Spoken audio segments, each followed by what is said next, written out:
Hi, friends. Joseph Orgis here. Welcome to Rules for Success, our podcast. Access our podcast at rulesforsuccess.com. Also across Spotify, YouTube, and most other channels. I'm here with a friend of mine, Eric Nehrlich. And Eric and I have connected in recent weeks through a common friend, Rich Cooper. Rich and I go back 20 years, and I've actually had Rich on my podcast. You can catch an early episode of Rich at rulesforsuccess.com. Rich is also a coach, a leadership coach, and Rich and Eric connected through Anya, Rich's wife, and through that connection, he's fallen in love with Eric's process and what he's done for organizations, companies. Eric has a unique background. He comes from the technology world. He's a technology manager consultant where he was, kind of like I was too, interesting enough, at an earlier point in my life. And he's major extraordinary education background in terms of where he's been, and now he's an executive coach. He lives and breathes. He's in the world of Silicon Valley, and formerly worked at Google. And he engages people in conversations such as burnout and much more. He's an executive coach, 25 years experience in the tech industry, and he loves to identify challenges and mindsets and habits that hold people back from their next level of leadership. Eric, it's so great to have you today. I'm excited about having you on for the next 30, 35 minutes, really providing a lot of value to our audience. For all of you in the background watching this, you can access this replay at rulesforsuccess.com. There will also be a mind map that my team has be putting together, summarizing some of the key points here from Eric. And Eric, what's going on? How are you today? It's going well, Joseph. Thank you so much for having me on the show. I really appreciate it. Yeah, what's going on? It's a busy phase of life and lots going on, which is, as an independent coach, that's a good thing. Like people Yes. are coming to me and asking for help and looking for ways to help themselves get unstuck. And then at sometimes I'm like, man, that's a lot on my plate right now. And I'm kind of in that tension at the moment. And there's more need for that these days. There's certainly more need, especially specifically people going through burnout. I went through some burnout 20 years ago when I left and I shifted to the world of growth, leadership, and coaching myself. And these days are more entrepreneurs and leaders and organizations than ever. People dealing with struggles, expectations in these environments. They're fast paced, using AI, other innovations. What brought you here? So, what brought you from a background going to Stanford, going to MIT, working for some of the top organizations out there as a consultant, as a leader, getting to executive coaching? Like, tell us about that transition. Yeah, I mean, it's funny because I started off my academics studying physics. I was on the search for truth. I wanted to find the ultimate truth of the universe. And so like the most objective of the hardest of the hard sciences. And then I left grad school and went into the world of business and started realizing truth was not as firm and attainable as I had thought. There were different truths. There were different perspectives. There were different things going on.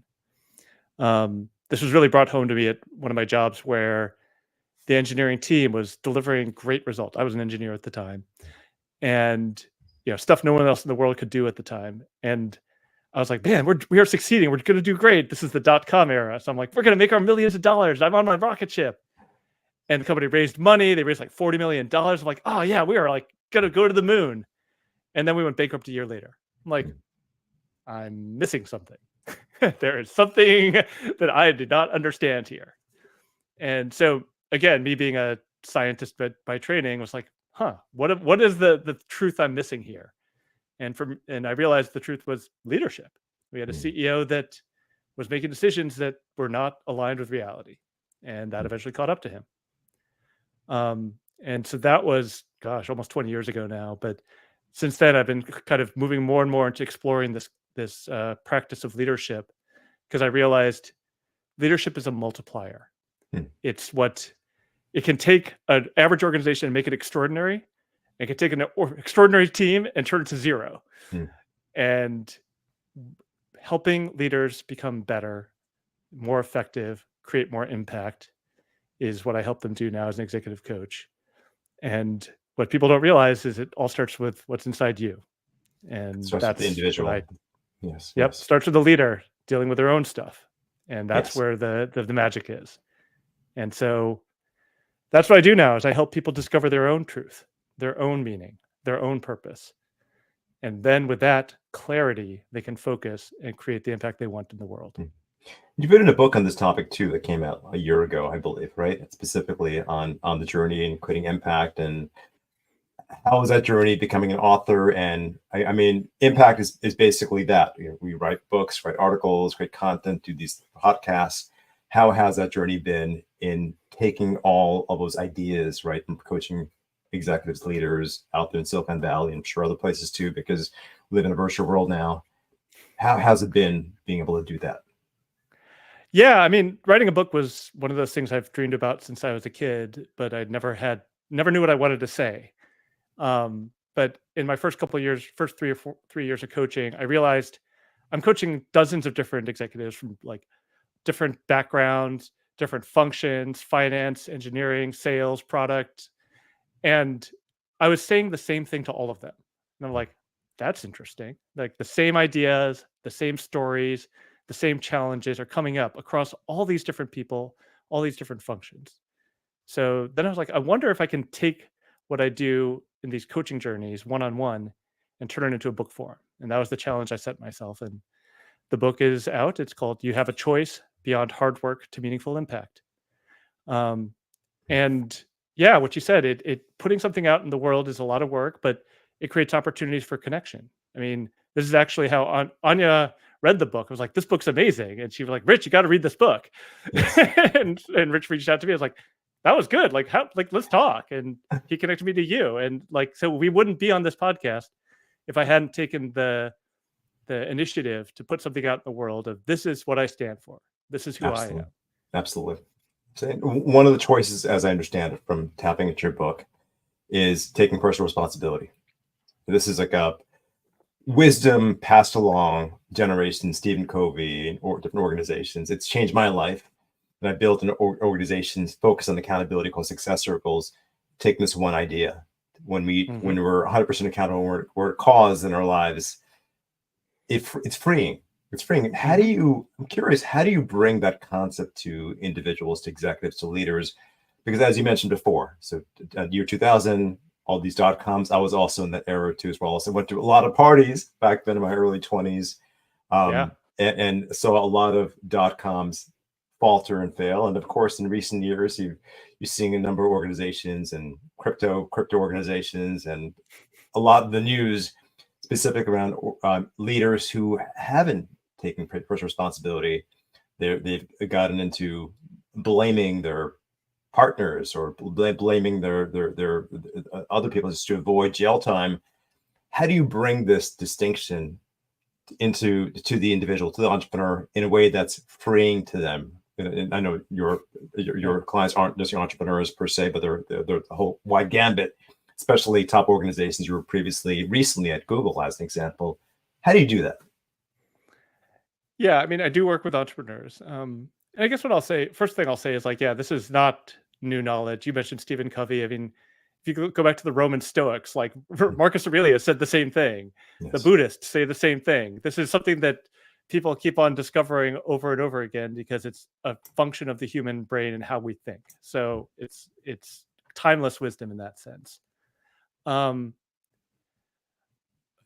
Yeah, I guess I start by like you said, I can tell somebody's not ready for this when they're blaming other people. Like, well, I couldn't do this because my manager or my CEO or my investors or my board said I had to. Like, but why did you have to do what they say? They're like, well, because I have to. Like, what would happen if you didn't? I don't know. Like, I just have to. Like, oh, and I kind of like keep pushing until like what is the consequence that you're avoiding? And when we acknowledge that we could make a different choice, yes, there will be consequences. Then we actually have a choice. So, I mean, partly this comes out of my own experience when I burned out. As you mentioned, burnout is prevalent in Silicon Valley, and that was the dilemma I was stuck in. I was trying to earn a promotion. My manager gave me more and more work and said, "This is what you have to do to get promoted." I kept saying yes, and yes, and yes, until I was working 100-hour weeks at Google and burning out and destroying my health. And eventually my body just collapsed. Like it just literally could not function anymore. I was in bed for a week. And that was a turning point for me, because I finally said, like, what if I said no?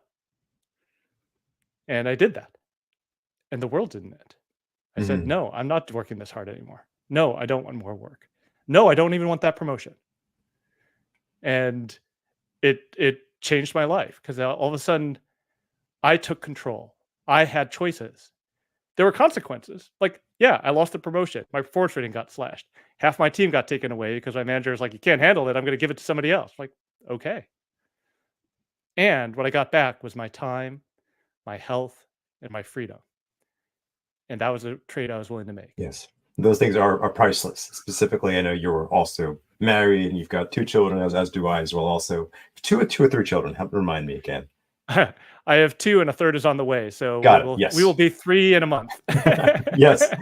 I recall that from our last conversation too, as well. Also. So, I mean, it's so the most important thing, I believe, personally, is family. That's one of my values. And we all have different values. And sometimes in the hierarchy of things, where we are in our 20s versus 30s versus 40s, getting married, all of that, those values often shift.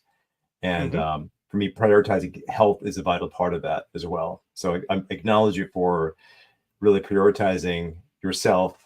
And also, as you work with executives, really helping them identify their values, maybe even helping them identify their purpose too, because I imagine purpose is having a personal purpose in life is really critical toward making decisions, making choices, specifically when we're given options to, let's say, work an extra 20, 30 hours, maybe getting a percentage of an organization, or the things of that sort. Really comes down to our values, right? It comes down to like how what the bigger picture is in life, right? And you certainly have a lot of experience from coaching and being in that early on, the .com revolution to where you are now. How do you help people engage in purpose? Like, how do you engage in meaningful purpose for them? Yeah. Well, I mean, the title of the show is Rules for Success. Yes. What does success mean to you? That's the question. That's the question that people never actually ask themselves. Oh, I want to get promoted. And then what? I want this title. And then what? I want to make this many $1 million. And then what? And like, it's really interesting. People never consider it. They're like, they just see the next step in front of them, and they never consider, like, where am I going? Where am I aiming? What's the direction I want to go with my life? Yes. Like, that's literally the first chapter of my book. It's called Aim. Like, what do you want to do? Have some ideas about that. Then we can figure out how to optimize for that, or how to move in that direction.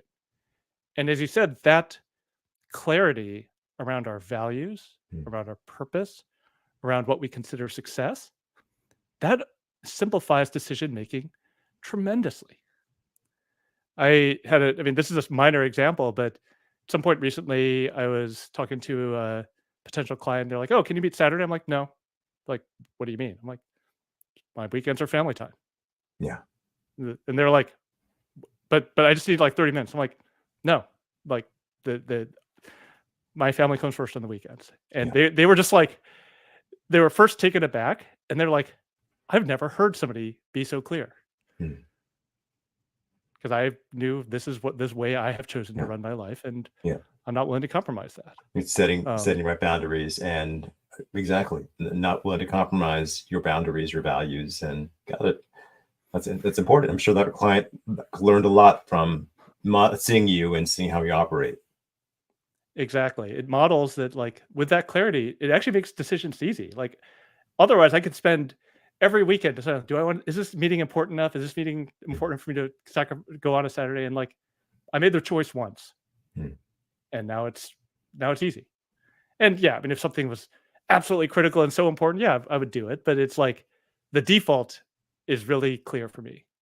Yes. Yeah. And yeah, that's what I often refer to clarity and focus as the key to leadership and the key to success. When you're clear what's important to you. Yes. Yeah. Get clear what's important to you. Get clarity. Ask questions. Your questions are very vital too, and helping people define success, as you mentioned just now. And what does that mean? And maybe what we think is success is based on our environment, or what our manager, or perhaps what we grew up with our parents, Hmm. perhaps. But it's basically, how do we define success? I love Yes. that. And so, how do you get people out of overwhelm? So sometimes people get being stuck, being overwhelmed. That has them not really see what success is. They're just in this world of being on a kind of a hamster wheel, right? Going over and over again, not really being able to see. So how do you help people gain the clarity to break out of that? Yeah. The first thing I do is hold up a mirror Hmm. and I say, where did you spend your time last week? And as a rough kind of approximation, there's about 100 hours in the week Hmm. after you take out sleep and eating and take basic Yes. self-care. You got about 100 hours each week. How did you spend them last week? How much went to work? How much went to family? How much went to friends? How much went into yourself? Then look at that. Are you happy with those with that breakdown? Yes. Yes. If you are, great. Keep doing what you're doing. Yeah. But most of the time, people are coming to me and it's like 80 hours a week on work, no time for themselves, minimum of anything else. And they're like, no, I don't like this. I'm like, well, what would you want it to look like Hmm. in your ideal world? What would, if you were living your best life, what would those proportions look like? And then, and the same thing applies even within the hours at work. Like, how are you spending your time at work? Are you doing the most impactful thing? Oh my God, I waste so much time in these meetings. So stop going. But people would be angry with you. Okay, so it's more important that people aren't angry than you than that you're wasting your time. Are you okay Yeah. with that? And just really taking these unconscious reactions and turning them into conscious choices. Like, Yes. that's the choice you're making. You're like, I would rather I would rather not have this person be angry at me than, and I would rather waste this hour than have this person be angry at me. Like, Exactly. okay, Exactly. then at least make that choice consciously.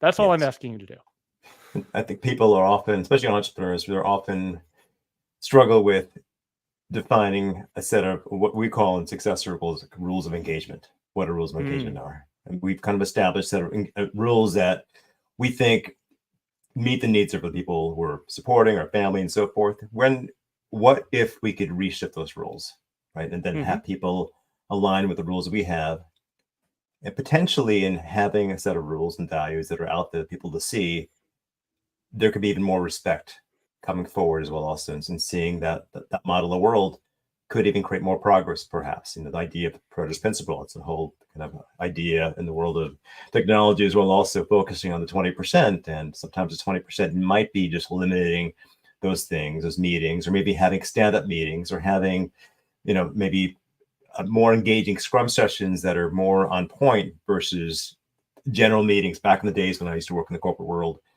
we had meetings on a regular basis that would be 90 minutes long, and week after week after week. And there was certain kind of needs that were met by people by having those meetings, but they didn't necessarily move the project forward.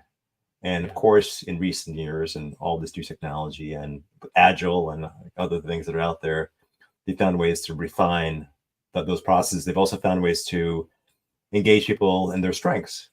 We all have Mhm. unique strengths and personality tests, things of that sort can help us with that. Um, I'm just fascinated because you also share that background in technology as well also. So I'm sure you bring a lot of this forward with the work you do. What does your Mhm. framework look like? So, is there a framework you developed to help people stay on balance, kind of balance essentially their need for ambition and drive for personal fulfillment? Yeah. I think one thing I want to go back to something you said about the rules for engagement that people develop because I think that's so critical, and it's especially for entrepreneurs, it's how you scale yourself as a leader. Hmm. Because if you're clear about what's important to you as a decision maker, then that can be transmitted. Decisions can be made without you that are aligned with what you would want. Yes. And I always use the example of Mark Zuckerberg saying, move fast and break things. Quality is important. Execution speed is important. But don't come to me if you have a question here. Like, I want you to move fast. And it's okay to break things if you move fast. Yes. And he made that decision once, and the whole organization, the whole engineering organization of Facebook moved faster as a result. He got alignment. He didn't have to be involved in every meeting. Like, do we release this feature? Should we make it better? Or do we just go for it? Everything was done. And that's an example of like rules for engagement don't just apply personally, but they apply at the organizational level. And if a leader can be very clear, here's the principles I use, here's how I'm going to make this decision, people will make decisions without them, and they can get out of the room and go do more important stuff. So, okay, now I forgot the actual question. It was something about. I was curious. I was curious what frameworks you have developed toward that. But but in alignment to what you said just now, I think keeping things simple, also move fast, break things is great, and keeping things simple, and that can be useful on the business side, right? Or it could be even useful if people are able to bring that forward into other areas of life too. In our community, it's about making the day better, making each other better, and I believe that's some core principles that I personally adopt in our household that I've taught my kids as well. Also, beyond just my clients in success circles, it goes beyond that, and I just think it's fascinating when we can create a culture that it's useful in other areas too as well also. And of course, maybe that what Mark had may not be as applicable to like a family to a family per se, but I don't want my kids to go around move fast. To have a 5-year-old one has movement. I'm not saying that's the right for everybody. Yeah, no, but here's how we engage with each other. We all help out when we're getting ready for dinner. We all help out cleaning out. Those are 2 rules in my household. Yes. Love that. But yeah, I think the way some of the frameworks I have here, it's like for your own personal engagement, like a mentor of mine once shared this idea of like, do you work on the most important thing first? And that sounds simple, but it's like so many of us fill our days with this and that and the other thing, and we're not even clear like what is the one thing? If I did one thing today, that would make today a success. Get that done first. Yes. Again, simple. The Stoics have said it, like millions of people have said it, but it's really hard to do because that means saying no to other things. I mean, saying no to the emails, saying no to the meetings, saying no to the stuff that'll distract you from getting the important thing done. And it's taken me years to kind of really operationalize that and actually turn it into a principle of how I actually operate. Not just something that's like a nice idea, but like, am I actually willing to say what's most important and say no to other stuff? Yes. I got that. Amazing. Yeah. And how do you bring out to people now? To people who are just they're overwhelmed, right? They're in the midst of it. They're not able to see. And I think earlier you mentioned it too, kind of clarity. Do you have a clarity tool that you recommend or process you recommend to help people get clear on what that is? Is it a matter of you stepping away? It's like sometimes I step away and go in nature and come back, or I'll go on a run, and it's those things, stepping out of our environment.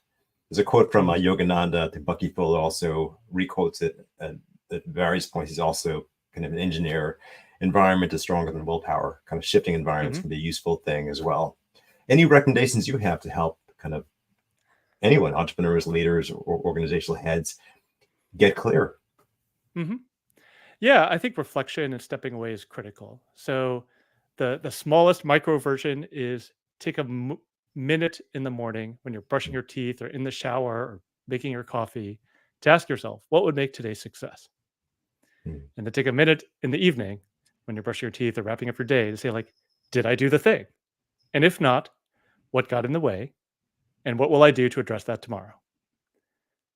So that's like the micro version. Yes. The slightly bigger version is the weekly version. Like you start Friday afternoon, you look back at the week. What did I want to get done last week? Did I get it done? What got in the way? How did I spend my time that wasn't aligned with my intent? What do I want to get done next week? So I run this. I have a few other coaches that we send an email every Monday morning. Here's my plan for the week. And the next week, I'm like, here's what I actually did. And just that weekly accountability email helps me take the time to say, like, what do I actually want to get done this week? What's most important this week? And then holding myself accountable and saying, like, ooh, that didn't happen. What got in the way? Forces me to constantly improve. That's, it's kind of the entrepreneurial version is build, measure, learn, right? That's the learning is the accountability part. Yes. Amazing. I love that. Gretchen Rubin has a book talking about the 4 personalities, and basically the core of it is basically some of us are intrinsically motivated. Some people are more extrinsically motivated, and some of that can apply to different areas of life too. Also, like when I go running, I like running with a group, being with a group of people when I go running, and there's some other areas of life where I'm more intrinsically motivated, where I'm okay with that. But it's figuring it out for ourselves, and I love accountability. So I love your sending out an email, sending out a communication. Sometimes if we don't do those things, then they're skipped, versus when there's somebody else who's looking after us, like a coach like yourself, asking questions or directing us. it makes all the difference, especially if it leads to making progress, being more happier, being more fulfilled. And that's the key thing too. I believe there is a balance between all of that, like the need for speed, the need for just scaling and progress, as well as taking care of ourselves as well. And Yeah. so really, really well said. I love the simplicity of that, the framework of that, just brushing teeth, asking a question, maybe even taking a shower too. My wife, for her mechanism for getting clear is taking a long shower. So my job in the morning is this very simple. It's making sure she has a pathway from the bed to the shower that's easy, that's clear, where she's got her alone time there for about 15, 20 minutes. And the second part of my morning is ensuring that she's got her coffee. But everyone's different. But just recognizing what those little things are for ourselves. So I love the simplicity in what you just shared before. Yeah, and I love your point that everybody's different and there's different personality types. So that's one of the things I love about coaching. It's like there's no prescription that works for everybody. Like I have ideas, but again, I'm a scientist by training, and I'm like, let's experiment. Let's try something. If this is your reaction, let's try something different. What would happen if you did this instead of that? What would happen if you tried this? How can you interrupt the pattern? And people try it and they're like, oh, that didn't go how I wanted. Like, oh, great. Does that work for you? Do you want to do more of it? They're like, yeah. And those little micro steps really stack really quickly. And that's how change happens. What's the most surprising thing you've learned from coaching others, like on the journey across their crossroads? I'm curious, and I'm sure you've worked with hundreds of people over the years, especially your book, right? Great impact. It's out there. And what's the most surprising thing you've learned? What's the most surprising thing I've learned? That's a really good question. I guess it's simple but not easy. Like the things we're saying are simple. They've been said for, as I said, thousands of years. There's nothing new here. And yet we don't do them. It's like, eat healthier and exercise. Everybody knows that. Yes. Very few of us actually do it. So I think the challenge with a lot of this stuff is that we hear it. We're like, that's simple. I get it. But then we don't do it. And why we don't do it is where things get interesting. There's some unconscious motivation. There's stuff inside of us that is blocking us from doing the thing we say we want to do. And again, there's a couple chapters in the book about discovering those own limiting beliefs and deconstructing them and saying like, oh, I can't say no to my manager. Oh, that's keeping me from taking care of myself, which I say is important. Let's dive deep there. And I think what's surprising to me is there's both a universality to these stories and these unconscious beliefs, these limiting beliefs, and they're also incredibly specific. They're specific experiences that we have that embed themselves on nervous systems. Think of like, I'll be asking somebody a question like, oh, why are you having trouble speaking directly to your CEO? And they're like, oh, I just don't know what I can't do it. Like, what does it feel like? They're like, oh, I feel small. I feel lost. I'm like, what else in your life has felt like that? I'm like, oh, it feels like talking back to my dad. Like, oh. Wow. Yep. I got that. And, it's that emotional depth that we can get to when we really investigate what's getting in our way. Yes. It is surprising to me. It's so touching to open up these stories, these wounds, honestly. Yes. And help people acknowledge them and move forward. Absolutely. And when you have the clarity from that, it's priceless. And you go through life making decisions, and also ensuring that our kids, if we have kids, don't make those decisions too as well. Also, to your point before, when I was in the corporate world, most of my positions were very short, and I found that when I had a male boss, sometimes there'd be friction points, and I'd leave. And then years later, around 2003, when I started deepening into leadership, I started realizing that a lot of my behavior and how I showed up when I had a male boss was representative of my own relationship with my own dad. And it was just very, very fascinating to me, and it was really, really vital. And I was able to communicate these things to my dad before he passed away. And then in having that clarity, like I've been able to work with different individuals and leaders of sorts over the years without having that 5-year-old conversation or 10-year-old conversation or 15-year-old conversation to get in the way of like really showing up and building something unique. So I love that you're able to bring that into the kind of the business world, helping people like uncover that, because it is about asking questions, getting clear, and seeing the cost of how this goes further, like the cost of behaving this way goes further, either in our current workspace or perhaps to people around us. For me, the biggest thing is my kids, really ensuring that Mm-hmm. they don't have this in the way. They're often, as they are, as young as they are, they're often modeling my wife, myself, for everything we do. So it's like not like ensuring that that doesn't get in the way for their lives as well. Yeah, yeah. This stuff it's I love thank you for sharing that about your own dad and your relationship, because I think that happens to so many of us. We're limited in what we can handle and what we can do by those previous experiences until we acknowledge them, until we deal with them, until we handle them directly, have the conversation with the person that it needs to be had with, not with the proxy of, in your case, of the male boss. Yes. And with that freedom, we can get more done. We have more room to operate. And so each time we can release one of these limiting beliefs, release these constraints, we move with more freedom in the world. And yeah, the kid stuff is very much on my mind. My kids are 5 and 3, and I can see the ways in which I sometimes am replicating the behaviors of my parents. I'm like, oh, I don't want to be that way with my kids. And yet it's just so easy to fall back in that unless I'm really hyper attuned and hyper aware. I'm like, nope, that's not the way I want to engage here. That's not how the dad I want to be. Eric, if you could go back in time and talk to the 18-year-old version of yourself, or even give advice to someone who's 18 now, right? What would you offer that person as a gift, as they or yourself goes forward in time to live a pretty awesome, fulfilling life? What would you recommend? What would you say to that one person? What's the one piece of advice you would share? Yeah, I think the piece of advice I would share is that life is not a sprint. It's not a race. There's not one path that you have to be fast on. When I was in my 20s, I was so concerned about falling behind. Oh, my classmates from college are doing this, and I'm only here, and like I'm falling further and further behind. And I was just taking a different path. Our lives are long. Our careers are long. The first 2 years of your career do not set the course for your entire life. And the way to find your way to a successful life, a meaningful life, a purposeful life, is to find what works for you. And the way you do that is experimenting.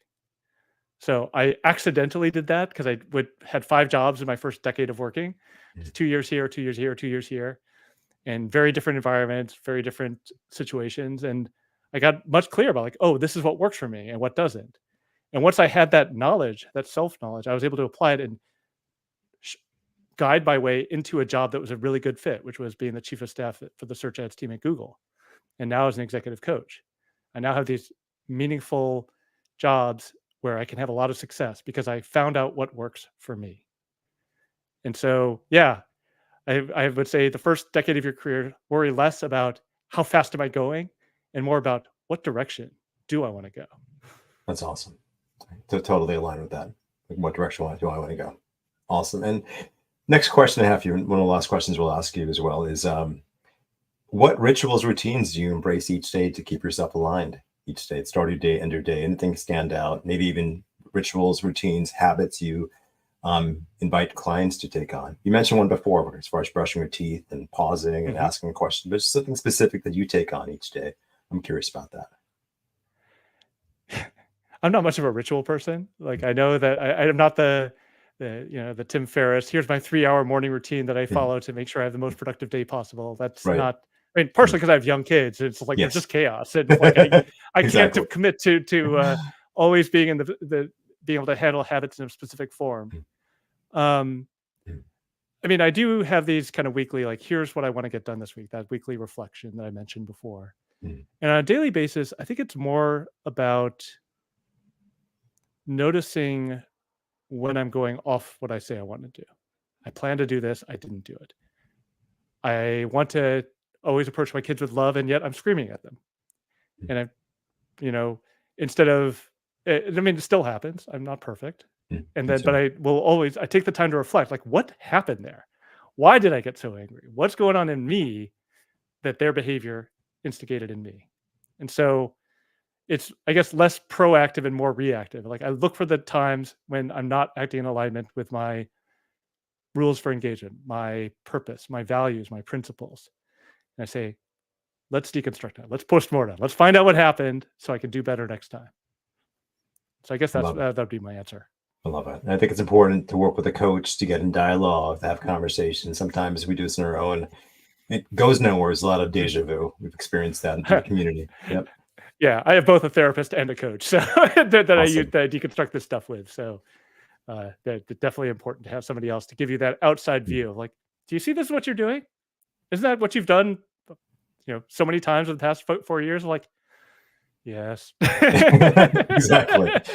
Yeah, that which is measured improves, and having someone as a sounding board really does make a huge difference with all of that. So certainly for all of us in the audience, check out Eric's work and how to connect with him.